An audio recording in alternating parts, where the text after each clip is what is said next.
Souvent représenté avec une tête de crocodile, un corps de lionne et un arrière-train d'hippopotame, c'est l'une des figures les plus redoutées de la mythologie égyptienne. Créature hybride et terrifiante, elle incarne la punition ultime, l'annihilation de l'âme. Elle ne protège pas les morts, les juge par sa faim. Elle est la dévoreuse des indignes, l'exécutrice silencieuse du jugement divin. Les premières mentions d'Amit apparaissent pour la première fois dans les textes des pyramides vers 2400 ans avant Jésus-Christ.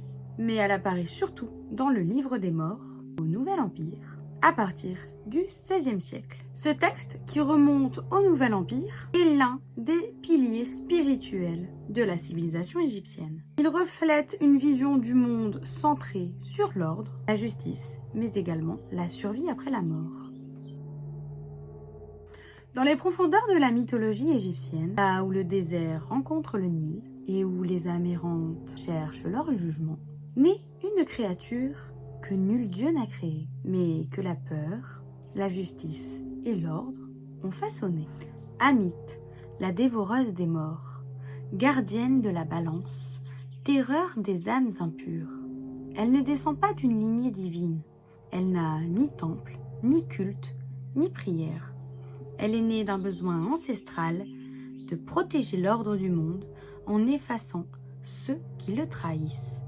Son corps réunit les trois bêtes les plus redoutées de l'Égypte: la gueule d'un crocodile, le torse d'une lionne, l'arrière-train d'un hippopotame. À elle seule, elle incarne le châtiment.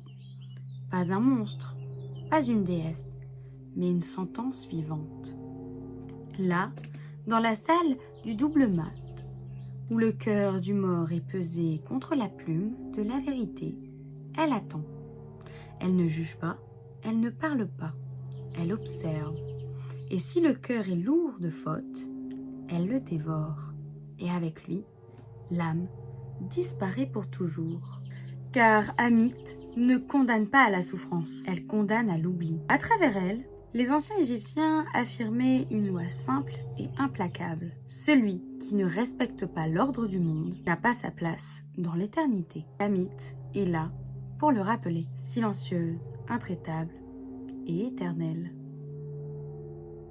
Dans l'au-delà égyptien, chaque défunt doit passer par une épreuve cruciale, la pesée du cœur, décrite dans le livre des morts, notamment la formule 125. Face au dieu Osiris, le cœur du défunt, symbole de sa conscience, est placé sur une balance, opposée à la plume de mat, incarnation de la vérité et de la justice. Si le cœur est léger, pur de mensonges et d'injustice, l'âme est jugée digne et accède à la vie éternelle.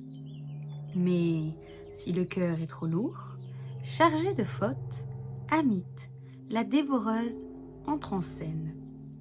Silencieuse, implacable, elle dévore le cœur impur, condamnant ainsi le défunt à l'anéantissement éternel.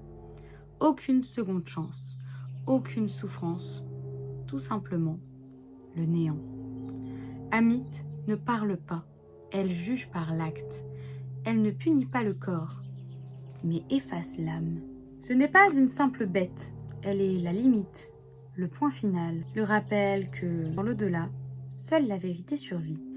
Amit est l'incarnation de la punition. Elle n'est pas un monstre d'action, mais une force cosmique, une figure de justice implacable. Elle ne joue pas un rôle dramatique, mais elle tient un rôle moral et définitif en ce qui concerne le voyage de l'âme. Elle symbolise ici la peur morale, la fin définitive et l'ordre universel. Elle est la conséquence de la désobéissance à Mat. C'est un avertissement vivant où seule une vie juste ouvre les portes de l'éternité.